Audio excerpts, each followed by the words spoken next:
warahmatullahi wabarakatuh. Perkenalkan, nama saya Laila S. Jamalu, kelas PGMI 5C. Di sini saya akan membuat video review tentang materi pertumbuhan dan perkembangan pendidikan jasmani olahraga dan kesehatan di MISD. Pertama itu ada pendidikan jasmani, olahraga, dan kesehatan. Pendidikan jasmani, olahraga, dan kesehatan merupakan bagian integral dari pendidikan secara keseluruhan, bertujuan untuk mengembangkan aspek kebugaran jasmani, keterampilan gerak, keterampilan berpikir kritis, keterampilan sosial, penalaran, stabilitas emosional, tindakan moral, aspek pola hidup sehat, dan pengenalan lingkungan bersih melalui aktivitas jasmani, olahraga, dan kesehatan terpilih yang direncanakan secara sistematis. Dalam rangka mencapai pendidikan nasional, pendidikan olahraga dan kesehatan merupakan satu mata pelajaran yang diberikan di suatu jenjang sekolah tertentu, yang merupakan salah satu bagian dari pendidikan keseluruhan yang mengutamakan aktivitas jasmani dan pembinaan hidup sehat untuk bertumbuh dan berkembang jasmani, mental, sosial, dan emosional yang serasi, selaras, dan seimbang. Kemudian ada PJOK di tingkat SDMI. PJOK di tingkat SDMI memiliki berbagai manfaat yang berharga bagi perkembangan anak, baik dari aspek fisik, mental, sosial, maupun emosional. Dari segi fisik, PJOK berkontribusi pada pengembangan kemampuan motorik seperti koordinasi, keseimbangan, dan kelincahan yang penting dalam pertumbuhan anak. Aktivitas fisik ini juga menjaga kesehatan tubuh dan mencegah risiko obesitas sejak dini.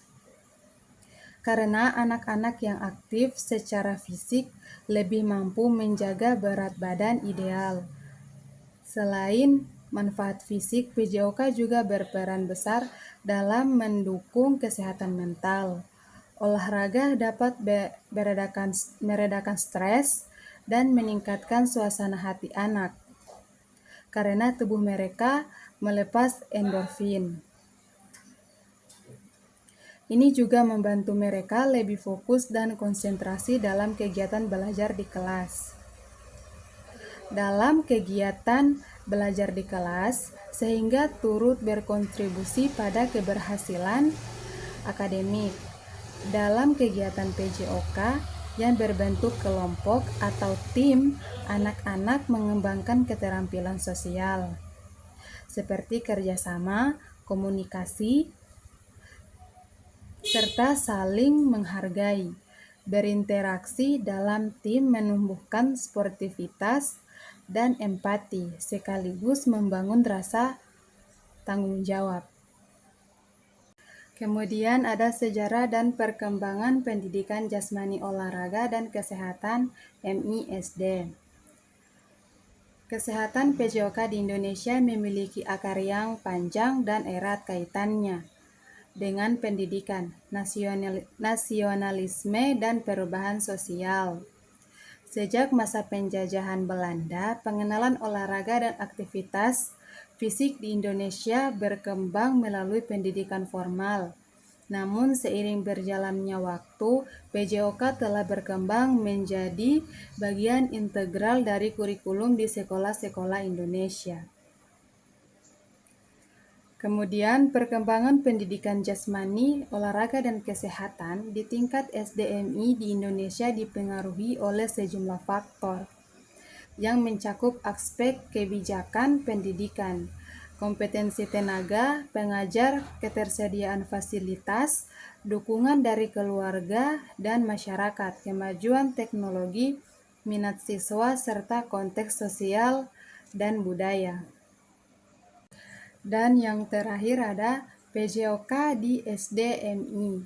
Di Indonesia terus mengalami perkembangan sejalan dengan pemahaman tentang pentingnya pendidikan jasmani dalam mendukung pertumbuhan anak yang sehat secara fisik dan mental.